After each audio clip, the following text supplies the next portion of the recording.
Bismillahirrahmanirrahim.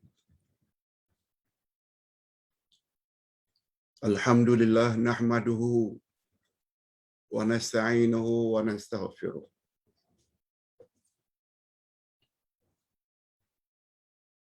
Wa na'udzu billahi min syururi anfusina wa min sayyiati a'malina. May yahdihillahu fala mudilla lahu wa may yudlil fala hadiyalah.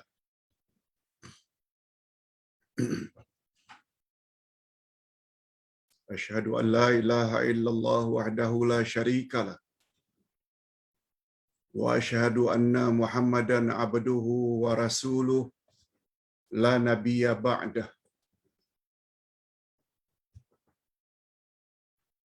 Allahumma salli wa sallim ala nabiyyina Muhammad wa ala alihi wa sahbihi ajma'in, amma ba'd. Hadirin dan hadirat serta para pemirsa yang saya sayangi dan kasihi serta hormati, Assalamualaikum warahmatullahi wabarakatuh. Alhamdulillah, kita bersyukur kehadirat Allah Azza wa Jalla. Berkat taufiknya kita dapat meneruskan lagi majlis ilmu kita dengan tafsir Al-Quran juz yang kedua berdasarkan kitab tafsir Al-Furqan juz 2, bermula dari muka surat 37 sampai ke muka surat 45, yang akan membahas ayat 148 sehingga 152. 148 hingga ayat 152. Di bawah tajuk sebab-sebab perubahan arah kiblat.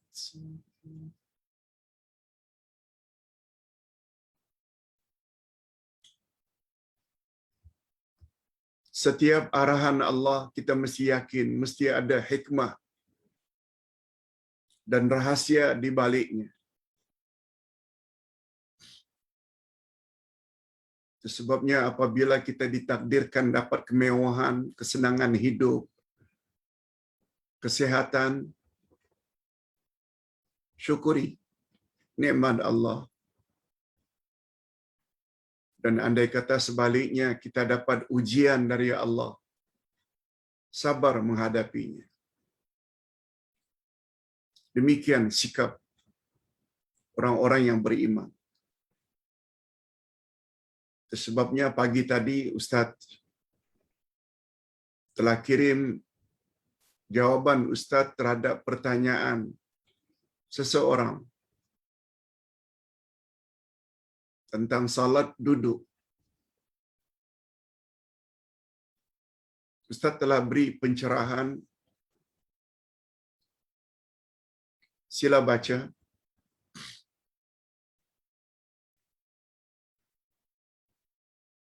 Bahawa cara salat orang yang sihat tak sama dengan cara salat orang yang sakit.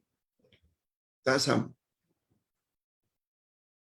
Itu sebabnya Ustaz bagi tajuk pagi tadi, walaupun pertanyaan tentang cara salat duduk, tapi Ustaz jawab secara umum bahawa Islam itu agama yang mudah. Sila baca. Termasuk dalam bab menghadap ke arah kiblat. Bila dalam pesawat atau ketika kita tidak tahu arah kiblat, kita dibolehkan untuk salat kemana pun kita menghadap. Salatnya sah dan Allah terima. Dan ternyata apabila salat, setelah salat ke arah kiblat, kata para ulama, tak payah qada. sebab kita telah berusaha sebelum itu. Tidak dapat beruduk, boleh diganti dengan tayamum. Tak boleh salat berdiri untuk salat fardu, boleh salat duduk.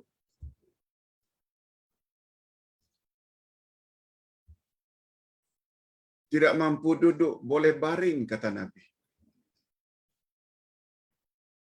Cuma kadang-kadang kita saja, termasuk sesetengah ustaz, lebih suka menyusahkan para jemaah. Padahal Islam itu agama yang mudah. Cuma untuk mengetahui betapa mudahnya Islam, perlu ilmu, perlu knowledge. Lebih-lebih lagi ilmu tentang Al-Quran dan hadis Nabi sallallahu alaihi wasallam.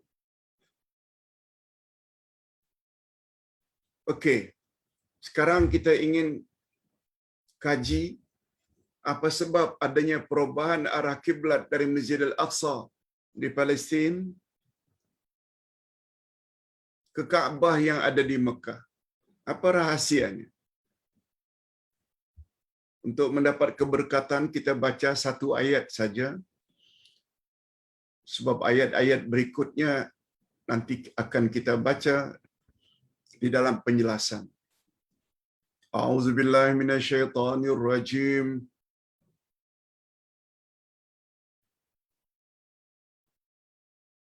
Walikulli wijhatun huwa muwalliha.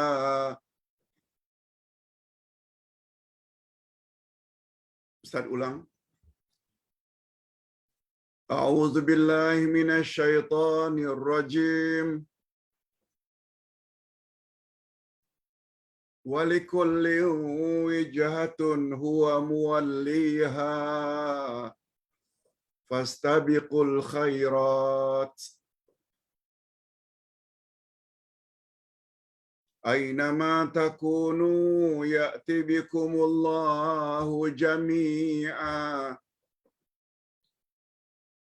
Innallaha ala kulli syai'in qadir.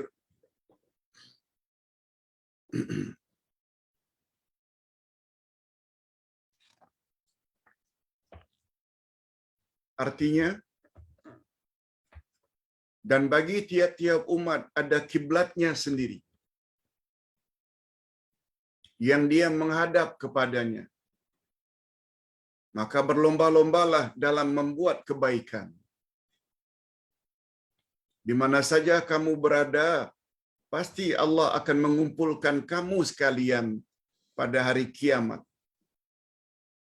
Sesungguhnya Allah Maha Kuasa atas segala sesuatu. Okey, itu terjemahannya. Kita langsung saja kepada tafsiran ayat.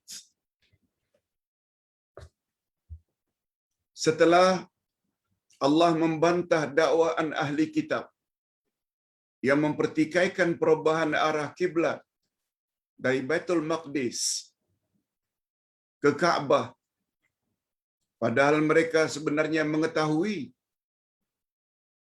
mereka mempertikaikan perubahan arah kiblat, padahal mereka tahu bahwa Nabi Muhammad sallallahu alaihi wasallam adalah nabi yang hak, nabi yang benar. Mereka mengenali baginda sebagaimana mereka mengenali anak-anak mereka sendiri.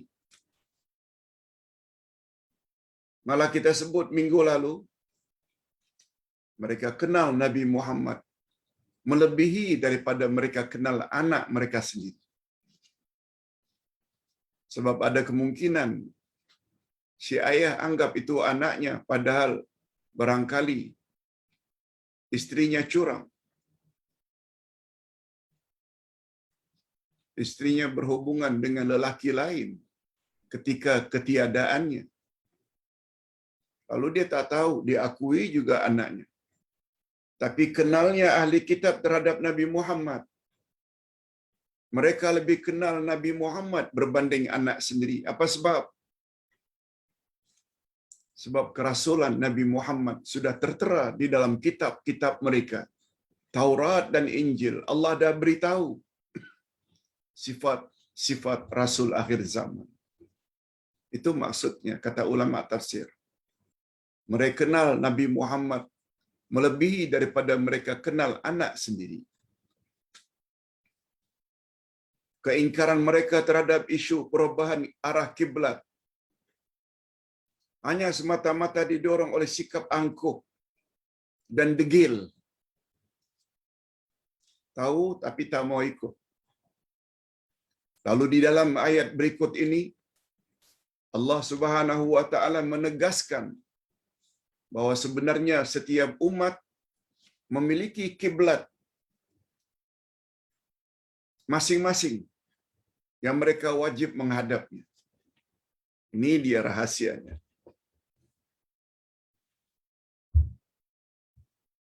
Yahudi ada kiblat tersendiri. Nasrani ada kiblat tersendiri. Agama Islam yang dibawa oleh Nabi Muhammad sallallahu alaihi wasallam ada kiblat tersendiri. Ini sebagaimana ayat yang kita bacakan tadi.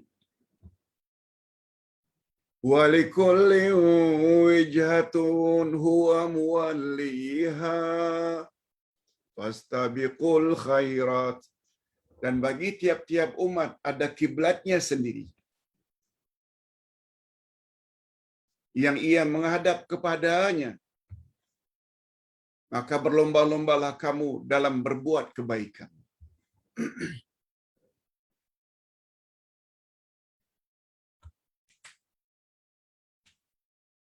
Itu sebabnya Ustaz pernah sebut dalam minggu lalu, ketika perubahan arah kiblat terdapat 4 kelompok.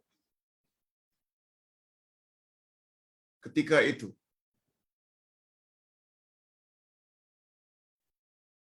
ahli kitab Yahudi dan Nasrani mengatakan ini menunjukkan ajaran Muhammad tidak betul. Sebab semua rasul-rasul terdahulu kiblat mereka adalah Baitul Maqdis. Musyrikin Mekah pula begitu tahu Nabi Muhammad di Madinah menghadap ke arah Ka'bah, bukan lagi ke Baitul Maqdis. Komen mereka, oh Muhammad sekarang sudah ikut agama kita. Tak lama lagi dia akan masuk agama kita. Sebab di sekitar Ka'bah ketika itu ada 360 berhala yang belum lagi dipecahkan. Sebab Nabi berada di Madinah. Itu komen musyrikin. Abu Jahal, Abu Lahab. Komen orang-orang munafik pula di Madinah masuk Islam secara berpura-pura. Apa kata mereka? Dulu Muhammad suruh kita menghadap Baitul Maqdis. Sekarang Muhammad suruh pula kita menghadap ke Ka'bah yang ada di Mekah. Kita tak tahu esok lusa tah ke mana pula kita disuruhnya menghadap. Sebagai tanda tak puas hati terhadap perubahan arah kiblat. Berbeza dengan golongan yang keempat. Ini golongan pengikut setia Nabi Muhammad sallallahu alaihi wasallam. Mereka berkata, "Ya Rasulullah, kemanapun engkau suruh kami menghadap, sami'na wa ata'na." Sebab kami tahu semua suruhanmu pada hakikatnya adalah suruhan Allah. Mudah-mudahan kita semua termasuk ke dalam golongan yang keempat ini. Amin ya rabbal alamin. Kita teruskan. Maksudnya tiap-tiap umat memiliki arah kiblat tertentu yang mereka wajib menghadap ke arahnya ketika mengerjakan salat. Umpamanya Nabi Ibrahim dan Nabi Ismail ini yang membina Ka'bah. Kedua-duanya menghadap ke arah Ka'bah. Itu kiblat yang pertama. Bani Israel pula menghadap ke arah Baitul Maqdis.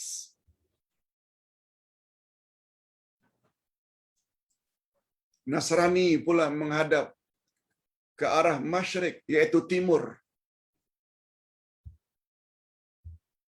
Nah, sebelum ini kita ada sebut Yahudi menghadap ke arah barat.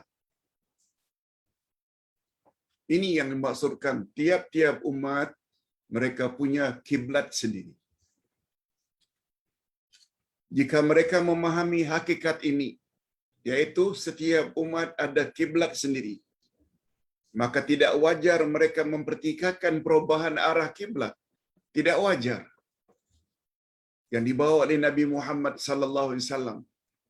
Tak wajar mereka mempertikaikan. Kalau mereka faham hakikat demikian. Urusan kiblat adalah termasuk salah satu masalah yang boleh berbeza antara satu umat dengan umat yang lain. Boleh. Sebelum ini kita pernah sebut masalah kiblat bukan masalah prinsip. Sebagaimana tauhid, sebagaimana iman pada hari akhirat. Nah,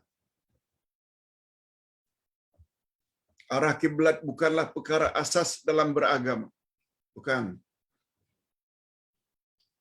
Berbeza-beza dengan isu tauhid. Berbeza. Isu kiblat berbeza dengan isu tauhid dan iman pada hari pembalasan. Itu asas. Jangan berbeza. Tidak mentauhidkan Allah, tak beriman pada hari akhirat, kufur, keluar dari Islam. Kita sepatutnya menerima saja ketentuan wahyu, sebagaimana ketetapan, sebagaimana ketentuan bilangan rakaat dalam salat dan kadar nisab zakat. Sepatutnya macam itu.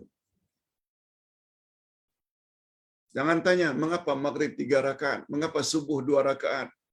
Mengapa zuhur asar 4 rakaat? Jangan tanya. Ikut saja.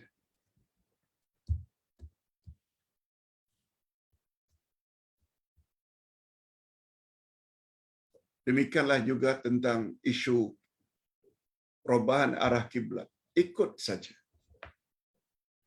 Dalam hal ini kita hanya diperintahkan oleh Allah. Maka berlomba-lombalah kamu dalam berbuat kebaikan. Bila Allah beri arahan, ikut saja. Jangan banyak tanya. Dalam satu ayat, Allah berfirman,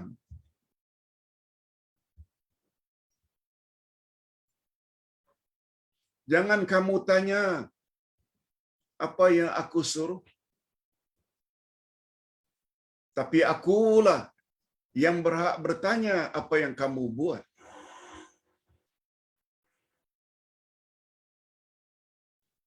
Itu bezanya antara kita dengan Allah.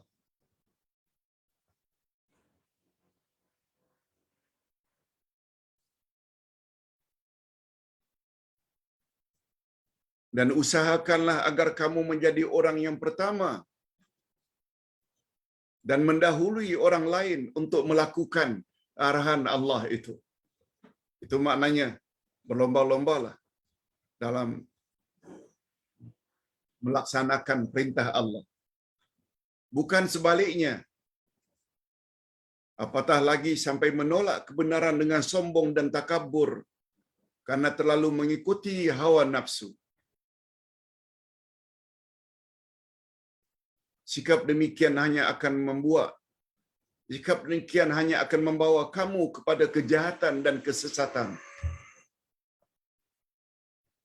Ini sebagaimana firman Allah di dalam surat Yunus ayat 32, "Famadza ba'dal haqqi illa ad-dhalal."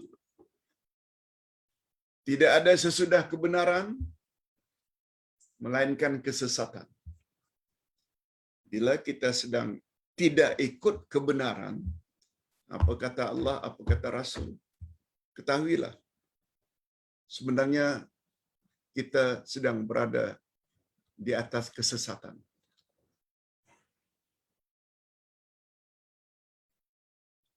Fama ba'dal haq illa ad-dhalal.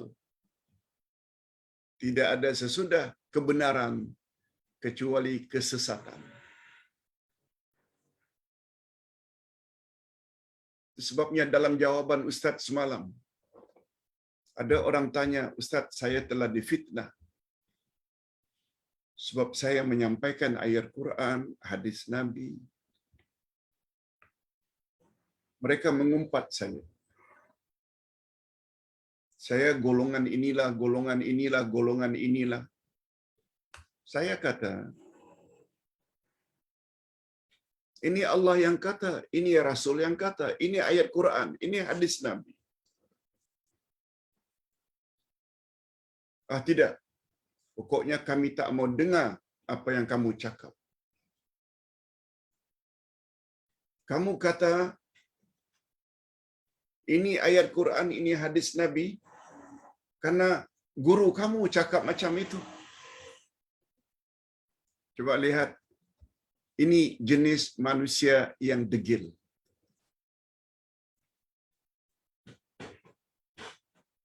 Sebenarnya manusia tersebut adalah manusia yang jahil. Ayat Quran, hadis Nabi sungguh banyak menyebut bahwa Allah Subhanahu wa taala telah memberi umat akhir zaman dua perkara yang bila diikut mereka tidak akan sesat selama-lamanya, Quran dan Sunnah. Mereka tahu.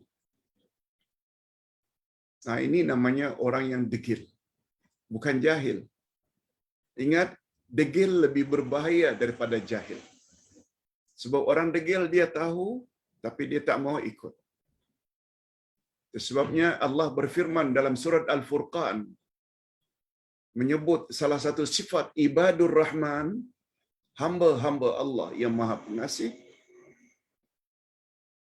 apabila mereka ditegur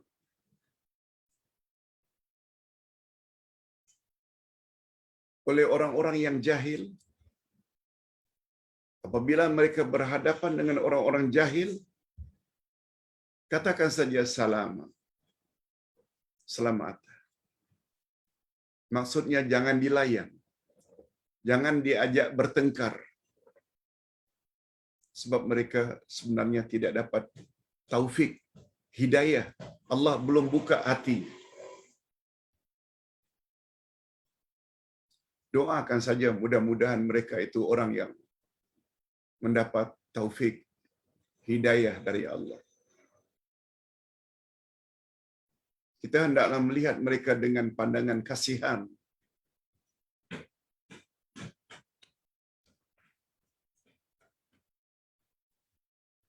Kemudian Allah Subhanahu wa taala teruskan ayat pertama tadi, ayat 148.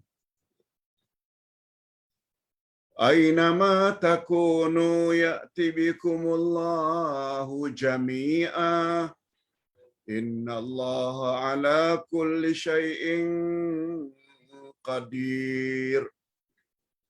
Di mana saja kamu berada, pasti Allah akan mengumpulkan kamu sekalian pada hari kiamat.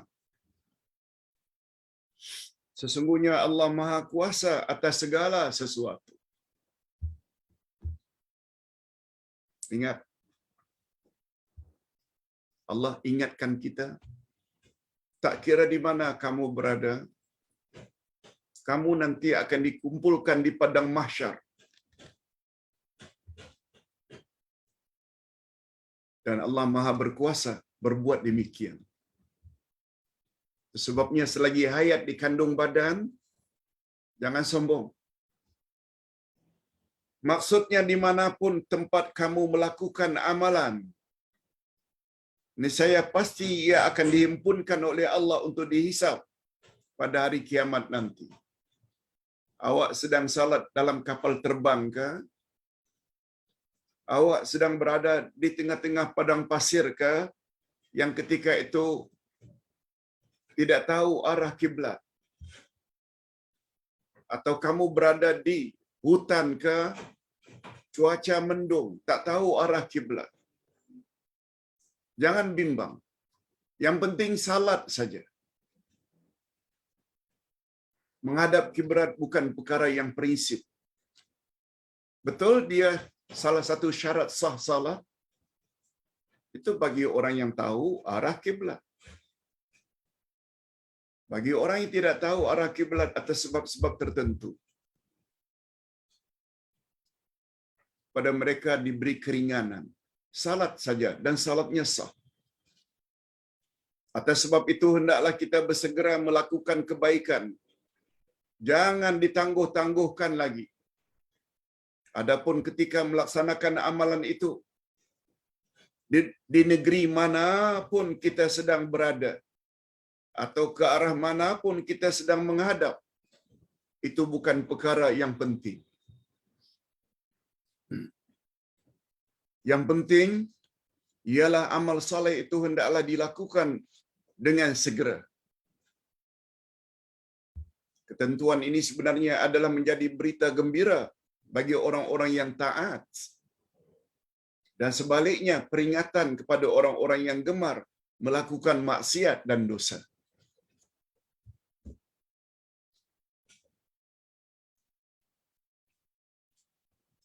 Itu sebabnya kita yang biasanya bagi wanita bila salat memakai telekung,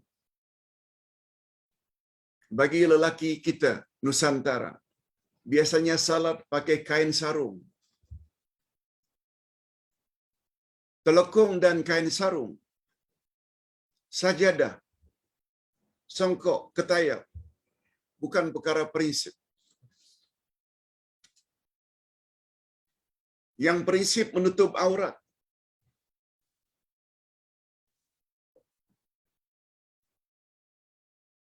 Wanita memakai baju Melayu atau long dress, pakai mini telekung, sudah boleh salat dah. Walaupun tak pakai telekung.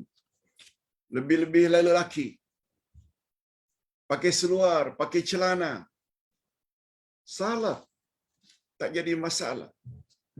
Ada ketayab, tak ada, salat.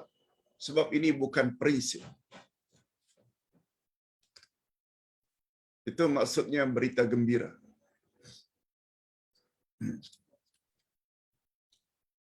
Ayat di atas diakhiri dengan, Allah akhiri ayat di atas, sesungguhnya Allah Maha Kuasa atas segala sesuatu. Maknanya Allah sedikit pun tidak merasa lemah untuk menghimpunkan segala manusia dan amalan mereka masing-masing pada hari pembalasan kelak. Ringan bagi Allah. Tidak kira di mana dan arah manapun mereka berada, Allah Subhanahu wa taala Maha Kuasa untuk melakukan itu semua. Okey. Selesai satu ayat. Kita sambung dengan ayat berikut. Wa min haitsu kharajta fawalli wajhaka syatral masjidil haram wa innahu lal haqqu min rabbik wa mallahu bighafilin amma ta'malun. Dan dari mana saja kamu keluar, dari mana saja kamu keluar, maka palingkanlah wajahmu ke arah Masjidil Haram. Sesungguhnya ketentuan itu benar-benar sesuatu yang hak dari Tuhanmu. Dan Allah sekali-kali tidak lengah dari apa yang kamu kerjakan. Allah tidak lengah terhadap apa yang kamu kerjakan. Maknanya Allah tahu segala-galanya. Maksudnya pula, daripada tempat manapun kita keluar, maka kita mestilah memalingkan wajah ke arah Masjidil Haram ketika kita salat. Arahan ini bersifat umum bukan khusus untuk sesuatu negeri sahaja. Dan bukan khusus untuk orang-orang yang mukim atau menetap tanpa orang yang sedang musafir. Sama.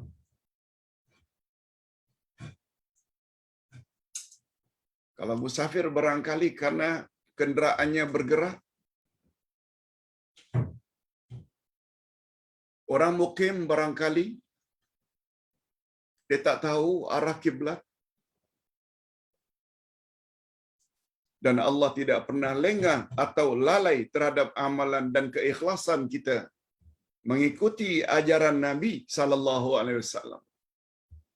Dan dia akan memberi ganjaran yang setimpal untuk semua.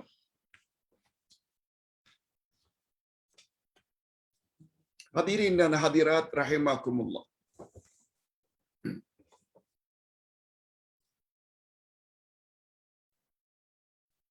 Kita teruskan.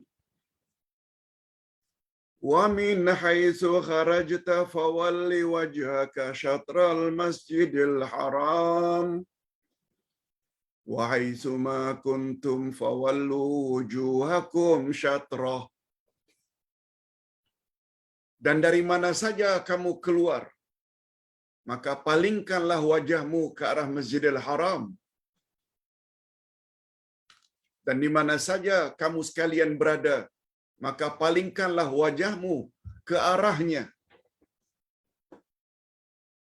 Minggu lalu kita ada jelaskan. Kata para fuqaha, termasuk Imam Asy-Syafi'i,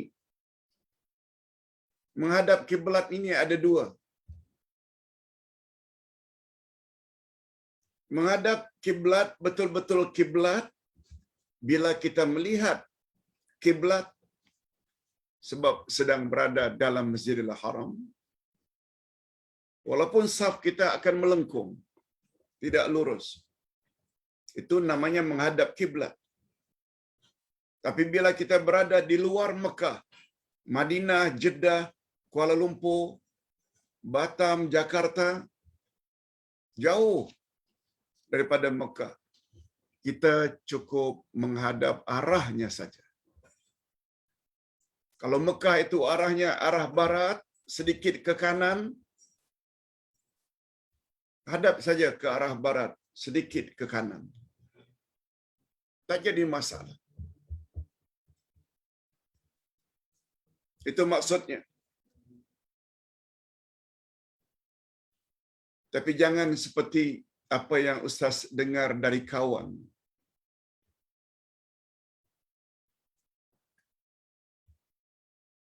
Sama-sama belajar di Madinah.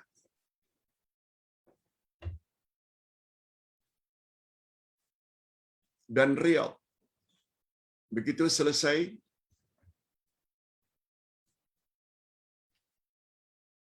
Ustaz dikirim ke Malaysia, bekerja di Kedutaan Arab Saudi, bahagian dakwah. Dia pula dikirim ke Suriname, dekat Amerika sana. Orang Indonesia sebut Suriname. Suriname. Orang Indonesia sebut Suriname. Di sana banyak orang Jawa. Sebab Suriname juga dulu di bawah jajahan Belanda, sebagaimana Indonesia juga dulu di bawah jajahan Belanda. Banyak orang-orang dari Jawa dibawa ke Suriname oleh pemerintah Belanda. Ringkasnya, kata kawan, karena orang-orang Jawa dah terbiasa ketika di Jawa menghadap arah kiblat adalah arah ke barat, sedikit ke kanan. Mereka ketika berada di Suriname juga menghadap ke arah barat, sedikit ke kanan. Ini salah. Dan itu keliru. Kita yang berada bukan di Nusantara, yang Kaabah bagi kita arah barat, tentu saja berbeza bagi orang Mesir. Mungkin mereka menghadap ke arah utara. Berbeza kita dengan orang yang ada di London atau di Moskow atau yang berada di Tokyo. Mungkin ke timur, utara, selatan, barat, tenggara. Pokoknya semua mesti menghadap ke arah kiblat. Mungkin boleh faham maksud Ustaz? Tapi setelah jamaah di sana diberitahu, baru mereka betulkan arah kiblat mereka. Bukan semestinya seperti mereka sedang berada di Indonesia. Wallahu a'lam. Begitu kisah yang Ustaz terima dari kawan yang bertugas di Suriname.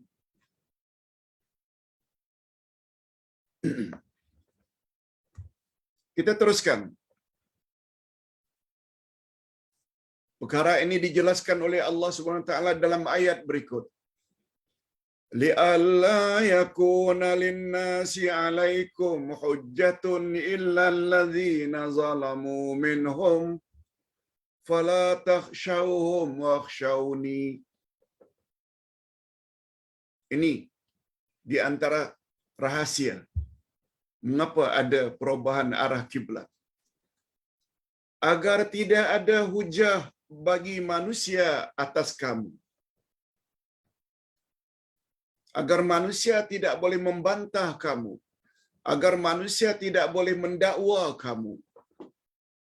Mereka tidak ada alasan, mereka tidak ada dalil, mereka tidak ada bukti. Itu kata Allah. Ustaz ulang. Agar tidak ada hujah bagi manusia atas kamu. Kecuali orang-orang yang zalim antara mereka.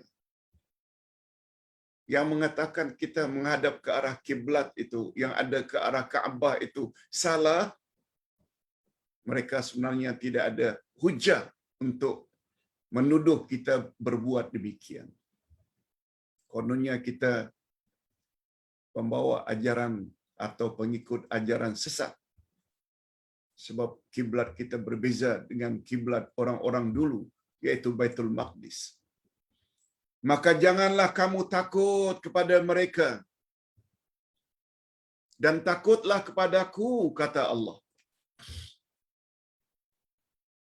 Dengan kata lain, jangan dengar cakap mereka, tapi dengar cakap aku.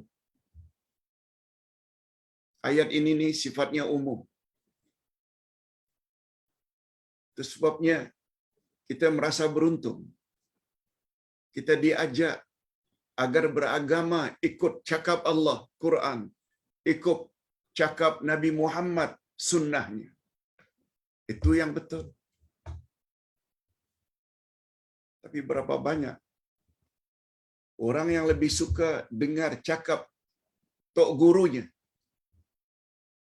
Yang namanya kiai ke, yang namanya habib ke, mengajar selawat bermacam-macam selawat yang tidak datang dari Nabi. Yang kadang-kadang pengertiannya melampau-lampau memuji Nabi. Yang Nabi apabila dengar, Nabi akan marah. Sebab menurut keyakinan kita tidak ada cara zikir, selawat, ibadat yang lebih baik daripada yang diajar oleh Nabi sallallahu alaihi wasallam. Tapi sayangnya masih banyak dari kalangan umat Islam yang terlalu fanatik, ta'assub. Walaupun orang yang menyampaikan itu tidak membawa apa-apa dalil Quran dan sunnah Nabi. Mudah-mudahan hadirin dan hadirat serta para pemirsa, kita diberi oleh Allah sifat istiqamah, konsisten di atas kebenaran sampai ke hujung hayat kita.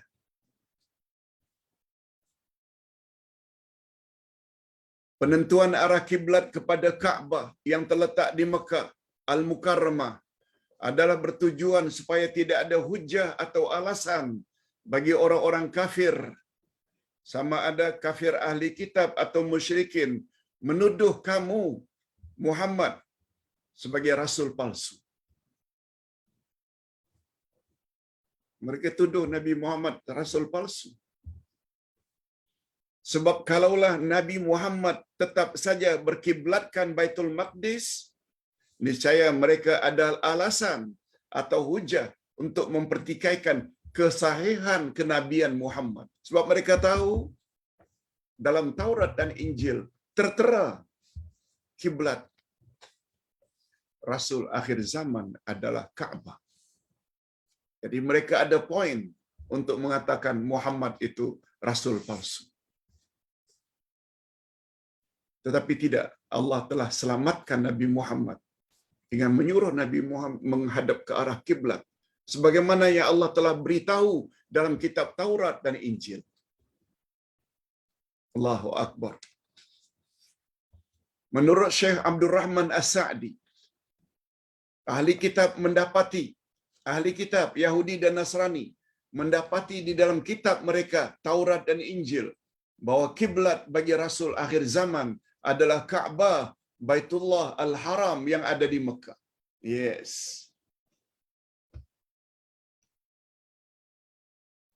Bukan As-Sa'di saja, tapi juga disebut oleh Imam Al-Maraghi di dalam tafsirnya. Tafsir Al-Maraghi. Sedangkan musyrikin Mekah pula.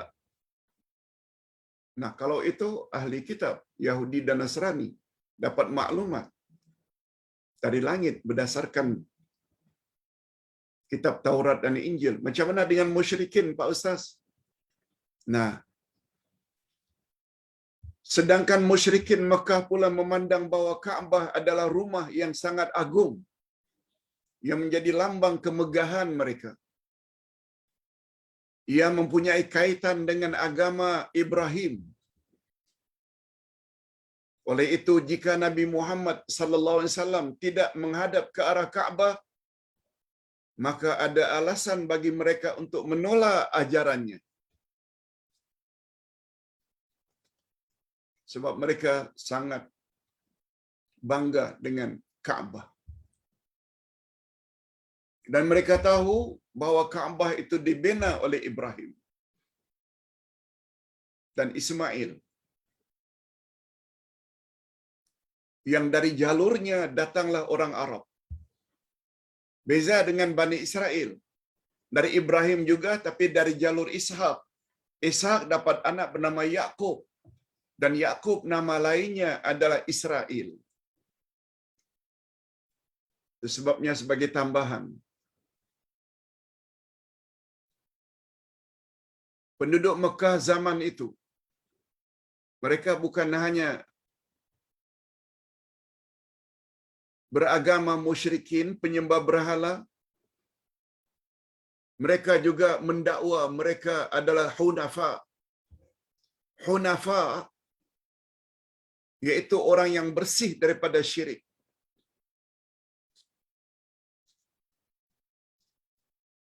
Istilah hunafa ini adalah diambil daripada sikap Nabi Ibrahim, Hanifa. Hanifa muslima wa ma ana minal musyrikin. Hanif maknanya orang yang tidak terlibat dengan syirik. Itu Nabi Ibrahim. Plural atau jamaknya Hanif adalah hunafa. Jadi penduduk Mekah pada zaman itu juga menganut ajaran hunafa, menamakan diri nahnu hunafa, pengikut setia Ibrahim. Tapi mereka telah tersalah. Sebab Nabi Ibrahim sangat anti dengan syirik. Nabi Ibrahim sangat anti dengan menyembah berhala. Tapi mereka sendiri menyembah berhala.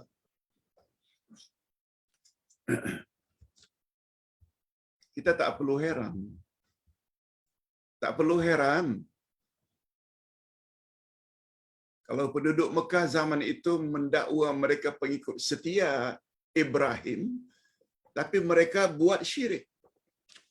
Sebab mereka tak tahu sebenarnya ajaran yang dibawa oleh Nabi Ibrahim, yaitu mentauhidkan Allah. Mengapa kata Ustaz tak perlu heran? Cuba dengar baik-baik jawaban Ustaz.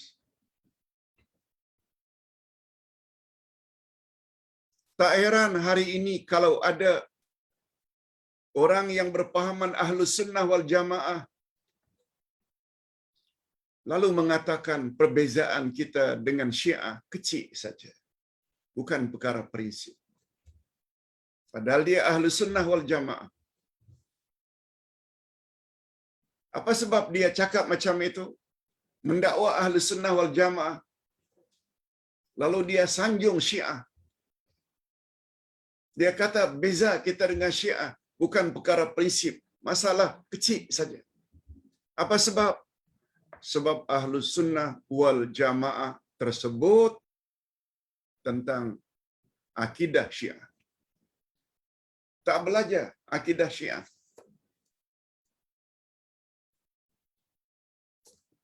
Ada 12 akidah Syiah.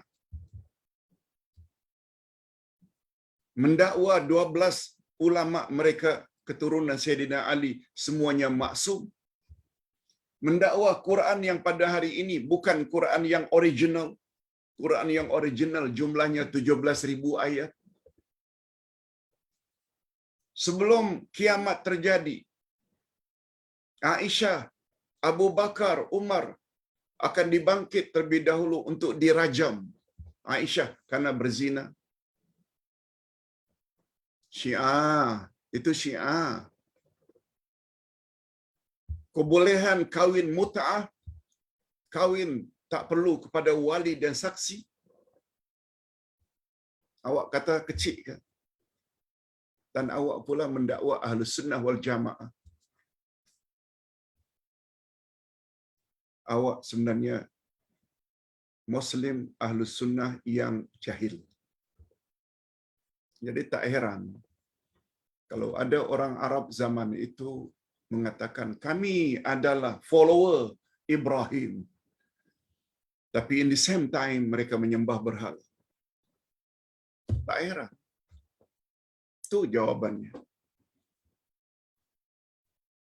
Tak heran hari ini orang yang mendakwa Ahlus Sunnah wal Jamaah. Oh saya Sunni Ahlus Sunnah wal Jamaah.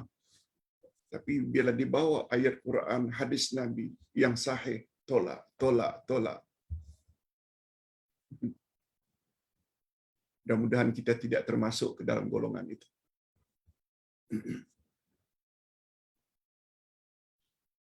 Oleh itu jika Nabi Muhammad sallallahu alaihi wasallam oleh itu jika Nabi Muhammad sallallahu alaihi wasallam tidak menghadap ke arah Kaabah, maka ada alasan bagi mereka penduduk Mekah untuk menolak ajaran Muhammad. Nah, itu dia. Sebab mereka sangat mengagung-agungkan Nabi Ibrahim. Sebab bagaimana mungkin Nabi Muhammad mendakwa bahawa dia mengikut agama Ibrahim sedangkan dia sendiri tidak mengikut atau meninggalkan kiblat Nabi Ibrahim? Nah, itu alasan musyrikin Mekah. Jadi dengan menghadap ke arah Kaabah, maka terputuslah atau binasalah hujjah ahli kitab dan musyrikin terhadap Nabi Muhammad sallallahu alaihi wasallam. Itu satu rahasianya. Mengapa Allah arahkan Nabi Muhammad menghadap ke arah Kaabah? Satu. Yang kedua, baik, kita teruskan sedikit. Namun demikian, rasa tidak puas hati dari kalangan manusia terhadap ajaran Nabi Muhammad sallallahu alaihi wasallam tetap wujud walaupun hujah demi hujah begitu jelas dan tidak dapat dipatahkan. Macam yang Ustaz tanya semalam, sebagaimana yang Ustaz tulis semalam. Jemaah kita sampaikan ayat Quran, hadis Nabi. Enggak. Sebab guru kamu itu si anu. Terlepas daripada guru saya, si anu. Tapi ini Quran yang sebut. Tidak. Kamu disuruh oleh gurumu cakap macam itu pada kami. Dia tidak melihat akan kebenaran Al-Quran dan Sunnah Nabi, tidak. Karena kebenciannya terhadap orang-orang tertentu. Na'udzubillah. Kita doakan mudah-mudahan mereka mendapat hidayah Allah.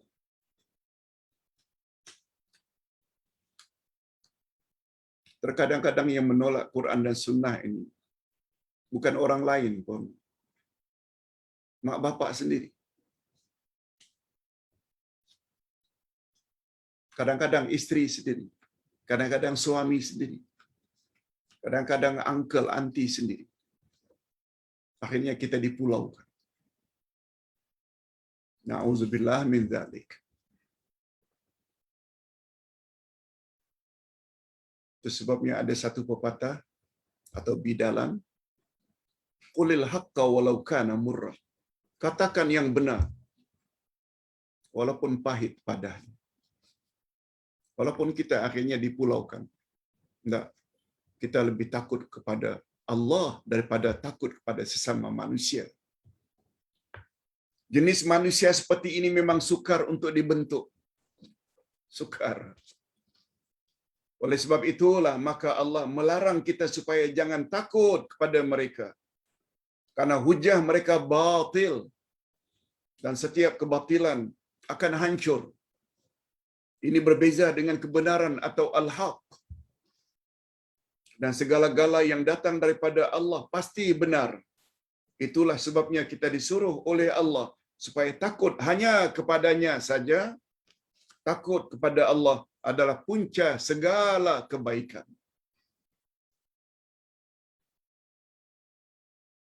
Yang paling utama kebaikan itu bukan hanya di akhirat, tapi di dunia lagi.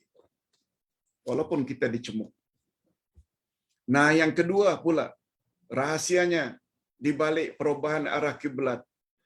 Wali utimma ni'mati 'alaikum wa la'allakum tahtadun.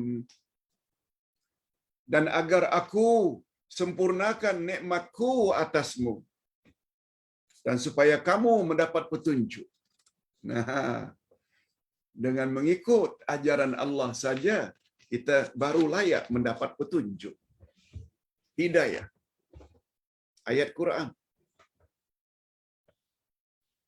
Maknanya bila tidak ikut arahan Allah,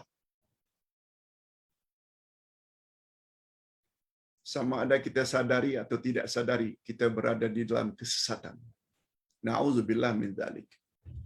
Dalam ayat ini pula Allah menjelaskan lagi dua hikmah atau faedah penetapan Kaabah sebagai kiblat mereka, yaitu untuk menyempurnakan nikmatnya kepada umat Nabi Muhammad sallallahu alaihi wasallam dan supaya mereka mendapat petunjuk.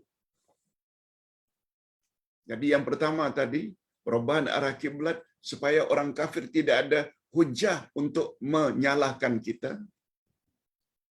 Yang kedua, karena Allah ingin menyempurnakan nikmat, ingin mengutus Nabi Muhammad yang memberi arahan agar pindah arah kiblat. Itu kesempurnaan nikmat dan yang paling penting agar kita dapat hidayah. Itu sebabnya andai kata seseorang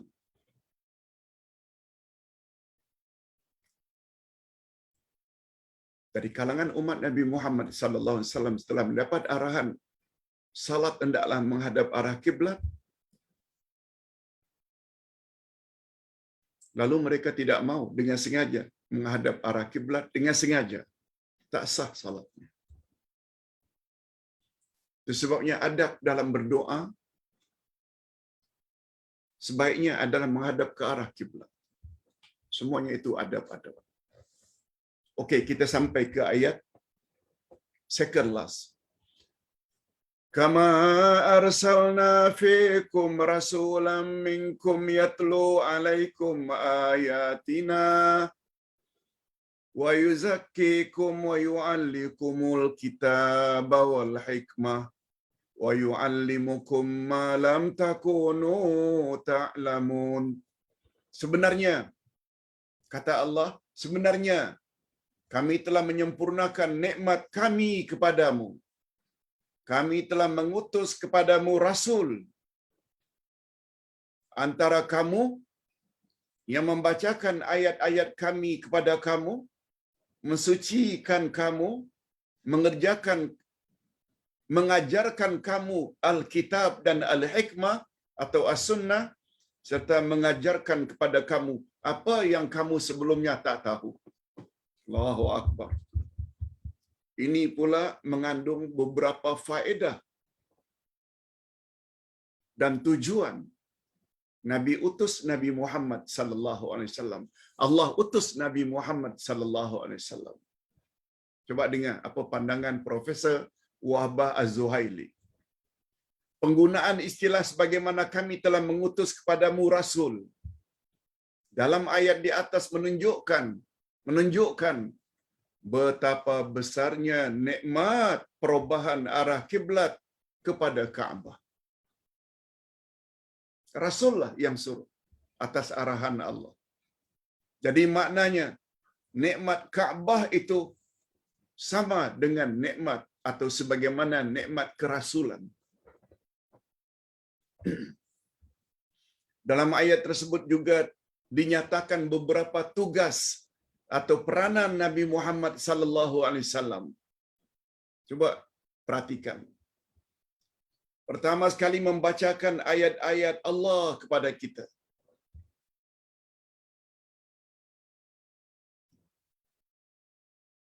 Kita tak tahu apa yang Allah kehendaki